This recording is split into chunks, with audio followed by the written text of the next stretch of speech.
Hello viewers, আসসালামু আলাইকুম। আজকে আমি রান্না করব হচ্ছে মুরগির গিলা আর কলিজা। তো প্রথমে আমি কড়াইয়ে দিয়ে দিব হচ্ছে তেল। তেলটা দিয়ে আমি দিয়ে দিব হচ্ছে পেঁয়াজ কুচি। পেঁয়াজটা লাল লাল করে ভাজা হয়ে গেলে এর মধ্যে দিয়ে দিব হচ্ছে আমি আদা বাটা, রসুন বাটা, জিরে বাটা এবং পেঁয়াজ বাটা আর হচ্ছে কাঁচামরিচ বাটা। এখন দিয়ে দিব হচ্ছে হলুদের গুঁড়ো, মরিচের গুঁড়ো, পরিমাণ মতো লবণ এবং গরম মসলা আর হচ্ছে তেজপাতা।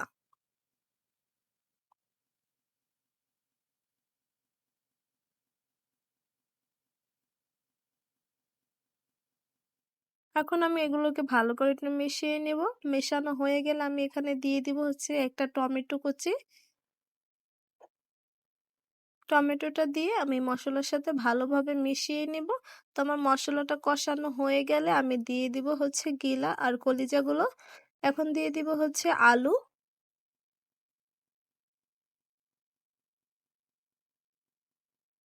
এগুলো দিয়ে আমি মশলার সাথে ভালোভাবে এগুলোকে মিশিয়ে নেব।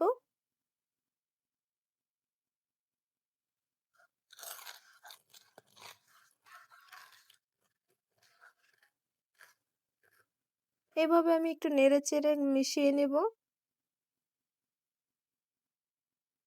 তো এখানে কষানোর জন্য আমি একটু পানি দিয়ে দিয়েছি। একটু পানি দিয়ে আমি মশলার সাথে গিলা কলিজাগুলোকে মিশিয়ে নিব।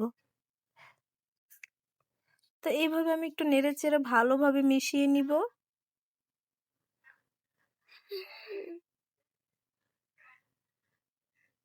তো মেশানো হয়ে গেলে আমি এখানে ঢাকনা দিয়ে দিব।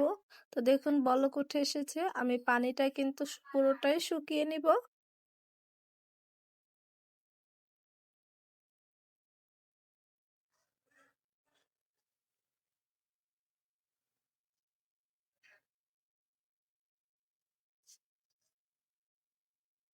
এই তো আমার পানিটা কিন্তু পুরোটাই প্রায় শুকিয়ে গেছে।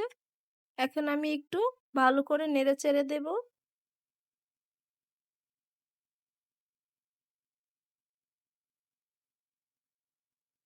তো আমার নাড়াচাড়া হয়ে গেলে এখানে আমি দিয়ে দিব হচ্ছে পানি। পানিটা দিয়ে আবার একটু মিশিয়ে দিব।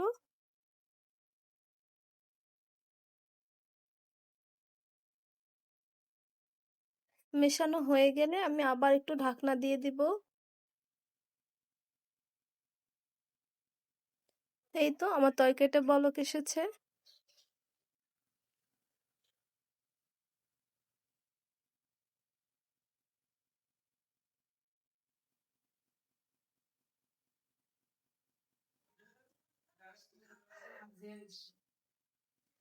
এইভাবে আমি একটু নেড়ে চেড়ে নিব।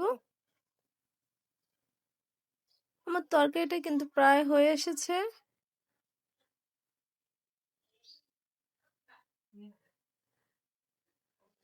এখন একটু ঢাকনা দিয়ে আমি পানিটাকে আর একটু শুকিয়ে নিব। তো এই তো আমার পানিটা কিন্তু অনেকটা শুকিয়ে গেছে।